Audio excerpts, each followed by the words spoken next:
they need to act. They should have acted a year ago. Tennessee father Steve Eimers, fed up and frustrated with the Commonwealth of Massachusetts. There will be people that pay with their lives and pay with their limbs. For Eimers, this is personal. His 17-year-old daughter, Hannah, died after hitting a highway safety device known as a guardrail end terminal in Tennessee in 2016.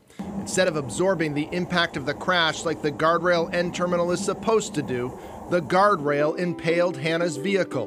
The guardrail end terminal Hannah hit was an X-Lite brand, which has been tied to serious injuries and deaths across the country, including Massachusetts. They're everywhere. There's one right there. Massachusetts has 2,600 of them on our roads, more than any other state. I don't want any other family to share in this horror. Which brings us to questions about transparency at MassDOT. Questions raised after Eimers obtained MassDOT emails through a public records request.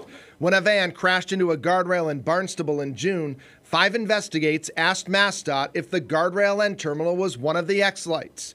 A spokesperson told us it was under investigation. The next day we asked again and got the same answer. Senator Edward Markey's office also asked about the type of guardrail end terminal, and the following week, MassDOT gave the senator's office the same answer we got, still under investigation. But the emails showed the spokesperson was told by a MassDOT engineer on the day of the crash the existing end treatment was an X-Lite. We asked if this was an X-Lite involved in the crash. They said they didn't know, but in fact the records show they did know.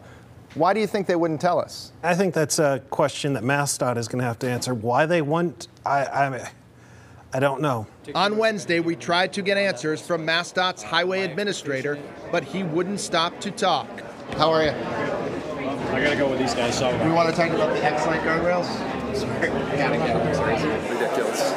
Other states, including Rhode Island, have decided to remove X-Lites from their roads. The company that makes the X-Lite declined to comment, but the Federal Highway Administration says its research shows no end terminals, including the X-Lite, are unsafe. In June, a Tennessee congressman asked the Federal Highway Administration to investigate further, citing a steady flow of news stories of piercing incidents and deaths involving the X-Lite. What do you think Massachusetts should be doing right now? Governor Baker should appoint an independent review board to look at this issue, and they need to immediately start removing and replacing this device from the roadside.